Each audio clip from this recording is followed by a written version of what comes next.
This week in Jamaica Now. We have not authorized any export to Canada that has been refused. Ganja concerns. The government is facing questions over the importation of ganja into Jamaica. Convicted Clansman One Don gang leader Andre Blackman Bryan and some of his cronies found guilty on a murder-related charge. Week of hell. Private security guards attacked in separate incidents across the country. And Health Department issues warning after Ackee poisoning in Manchester.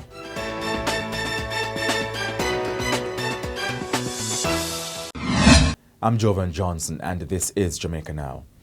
Industry Minister Auburn Hill says his ministry has no record that Jamaican ganja producers are having difficulties exporting the product to Canada.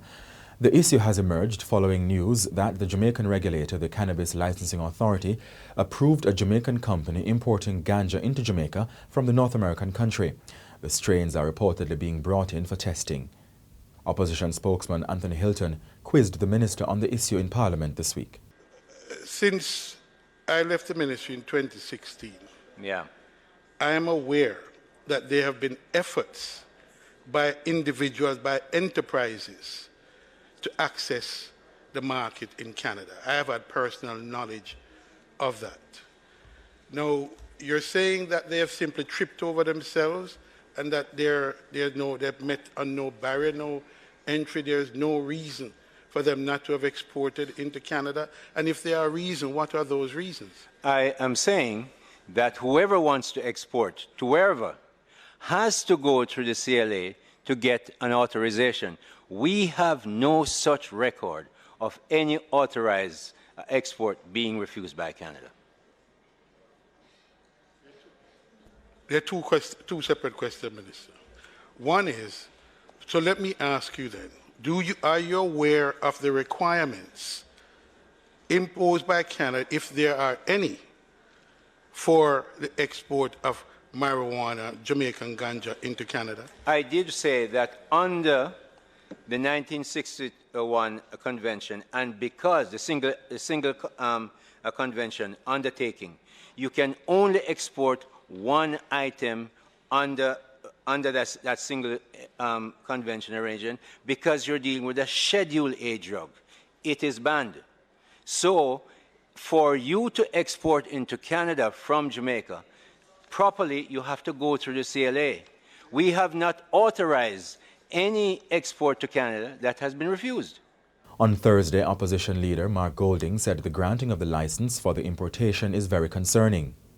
The Cannabis Licensing Authority owes the public an explanation as to exactly what is the thinking behind the grant of such a license, and indeed the minister under whose portfolio this lies, Senator Auburn Hill or his junior minister Norman Dunn, must come forward and explain why a license would be granted to be importing ganja into Jamaica from Canada. When I designed the reform which led to the decriminalization of personal use of ganja and the establishment of a regulated industry in medicinal and therapeutic ganja in 2015, the idea was to empower small farmers in particular and allow those who had built the brand for Jamaica over a century of struggle through prohibition would have access to a lawful industry where they could receive technology and investment and leverage Jamaica's brand through international transactions as well as domestic market transactions. It was never envisaged that Jamaica would become a place in which cannabis would be imported, ganja would be imported from elsewhere into our market for sale domestically, unless there's some very good reason for that. Reputed leader of the Clansman One Don gang, Andre Blackman Bryan, and 3 of his alleged cronies have been found guilty of facilitating the gang's murder of 2 men in separate incidents. Those were among the more serious convictions handed down this week by presiding judge Chief Justice Brian Sykes. In one of the incidents, 2 former top-tier members of the gang had testified that Tariq James was the shooter in the November 2017 murder of a man called Outlaw in Lauriston, St. Catherine. Mr. James is the alleged bodyguard for Blackman. The witness said Mr. James boasted about killing the man. Bryan, James and Owen Ormsby have now been convicted of facilitating the commission of murder by a criminal organization. Mr. Bryan and two other alleged cronies, Michael Whiteley and Brian Morris, were also found guilty of facilitating the gang's murder of a Rastafarian man on Jones Avenue in Spanish Town, St. Catherine in November 2017. The judge accepted the evidence of two of the former gangsters that Mr. Bryan had ordered the man killed and had also planned the murder. 26 defendants remain in the case after the judge freed Carl Beach of allegations of being a part of a criminal organization and two murder-related counts. Meanwhile, the Klansman case was forced into an adjournment on Tuesday after one of the alleged gang members, Ted Prince, relieved himself in the courtroom. Before the shocking development, Chief Justice Brian Sykes was alerted that Prince wanted to speak, but shortly after, the accused man was seen jumping over a bench and going into a corner. 3 private security guards were shot dead in 3 separate incidents across the island that have sent alarm over the safety of personnel in the industry. Gunmen got away with about $10 million in cash in a robbery in which a guard employed at the firm Beryllium was killed and 2 others injured in Portmore Pines, St. Catherine on Monday. The guards were delivering money to a Jamaica National automated teller machine when 2 men alighted from a vehicle and opened fire with high-powered weapons. A man who said he's a chef has been arrested in the matter. He was picked up on Thursday. Also on Monday in downtown Montego Bay, St. James, 43-year-old security guard Dwayne Russell, otherwise called Wazine, was shot and killed by a gunman while returning to work after he made a purchase. And 2 security guards were shot at a plaza in Negril, Westmoreland this week. Both men were taken to hospital where one was pronounced dead. Senior Superintendent of Police in charge of the St. Catherine South Division, Christopher Phillips, is calling for security companies to review their courier operations. Everybody has to take security serious. There has to be more effort at target hardening and building out the security right across. The police alone will not be able to do it. We suspect this is an organized activity, and if you are tracking, you would observe that we had some of these kind of robberies taking place in other parts of the island, and so we know it's something organized. Potholes that reportedly played a role in the deaths of 5 relatives in a horrific crash along the Temple Hall Main Road in St. Andrew on Sunday have been fixed. Residents lamented that it took the tragedy for the situation, which was there for months, they say, to be addressed. The deceased have been identified as 17-year-old Romaria Moody, 19-year-old Raheem Campbell, 20-year-old Tajay Murray, 20-year-old Anthony Fuller, and 25-year-old Jamie Marriott. The men, who were reportedly traveling from a party on 3 motorcycles, collided with a Toyota Hiace minibus heading in the opposite direction about 9:45 on Sunday night. The driver of the bus was also taken to hospital. Residents claimed the men were trying to avoid the pothole when the crash occurred. Indiana Campbell, Raheem's mother, said she was unaware that her son was out. We dropped down almost.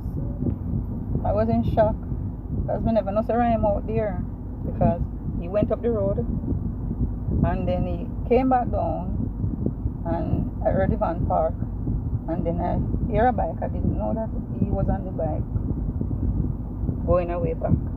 The last conversation, all of them that died, 3 of them, 4 of them was down there. Them always at my house fixing bike and they always go out.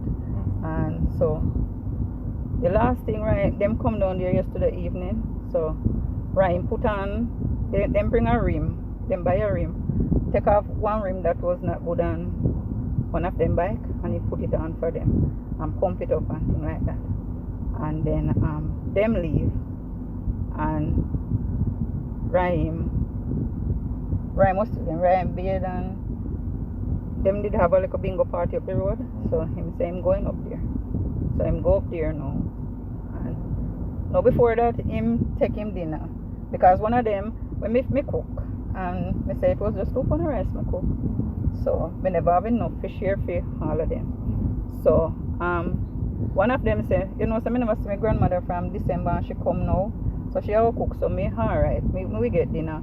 And one of them call his stepmother and say, why you cook? And his stepmother say, corned beef and rice. And he say, yes, she cook what me like, my favorite. So then say, we get me dinner, man. So one of them now come back now, so Ryan take out half a him dinner and give the one there. Now, relatives allege that personal items such as cell phones and cash belonging to the men were stolen as they were dying on the street. The men were reportedly not wearing helmets, which is contrary to the new road traffic law. The Road Safety Unit said some 12 fatalities were recorded over the weekend, pushing the year's tally so far to 67. The government has announced $100 million in response to the current drought afflicting the island. Prime Minister and Minister of Economic Growth and Job Creation Andrew Holness gave the update on Friday. He said preliminary data suggests that rainfall up to February was less than 30% of the 30-year average for rainfall across the island. We're going to concentrate on the rural areas that are impacted because we still have sufficient supplies in our catchment and in our treatment facilities and in our reservoirs, even though some of them are showing decline.